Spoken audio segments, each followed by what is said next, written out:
All right, so see that wick right here? We're hovering right around the halfway point or consequent encroachment. The fact that this candle closed above it, I would like to see it not trade back down to the lower end or lower half of that wick. I'd like to see it expand up and drive into that level right there. And we're on a 5-minute chart, so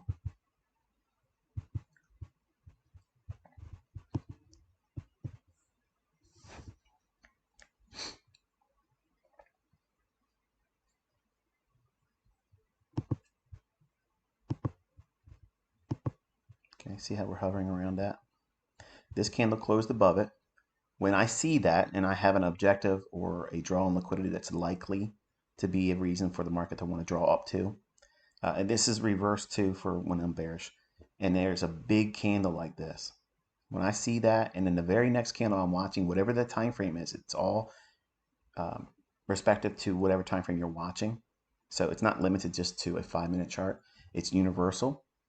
It's something that I um, would expect in reading any time frame. So if I'm watching like a 15-second chart, whether I'm watching a 1-minute chart or an hourly chart, whatever time frame, if I have the draw and liquidity in mind that I'd like to see deliver, if that's what's in my mind, I think it could reach for, and we see a wick like this, many other traders would see this as scary and problematic, like it could potentially start to reverse. I don't subscribe to that view, and I get further along in my belief that the algorithm will reprice to those buy stops here. If this candle that's immediately after the wick forms, if it can close above the midpoint of that, it just means that there's potential for follow through. Now, there's two things you can do with that information. You can do it as if you're a real short term scalper, you can do things like this. Watch, I'll go into a 1-minute chart. And while price is hitting this right here, a real small, ultra short term, high frequency trading algorithm would be to be buying it when it hit here and then using this high as your target. Just do like a half a point, since we're doing futures, like a half a point below that, your limit order would be there. And that in itself, you're doing more than most people on social media if you could just do that. And most people don't have an ability to find where price should gravitate to, where it should turn around, what real support resistance would be looking like. And if you follow the stuff that's in books that classically define support and resistance, that to me is that's random. Okay, because there's so many different interpretations of what support and resistance should be, and they don't all behave the same way. And one of the things that I tried to do over the years is to try to create a language where I can communicate to myself in my journaling, and also when I was younger, expecting to be a father at some time, right? If I had children, how could I talk to them and communicate a way where these candlesticks tell a story and there's a narrative behind what it is that they're doing, and that way we don't fall victim to just moving around for the sake of short-term randomness. Because I do believe, like, in very small time frames, when in consolidations, that's where, I guess, quote unquote, randomness can occur, because during those periods it's time distortion. And time distortion is where the market is not being permitted to move. It's not being allowed to displace higher or lower and start running. So in these very small time frames, sub 5 minutes or whatever, and you get these little consolidations in price action, that is time distortion. It's being held for a news event to hit the marketplace. It's being held for a session close. Like if you watch how the last few minutes of trading, after 4 p.m. in the New York session, many times you'll see the market just start marking time, basically just going sideways, isn't doing anything. That's time distortion.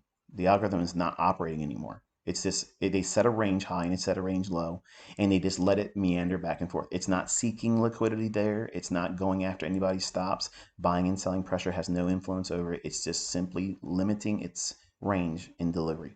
That's it. It's done. But during market hours, the algorithm will absolutely be seeking liquidity. It will be running off of macros. These are short little scripts in market code, okay? And all these things will be firing, causing price to move, and it has nothing to do with how many people bought it or how many people sold it. All right, so, okay, does that look like it wants to get somewhere after it did an immediate rebalance? Of course it does. Where's it going to go to? That high.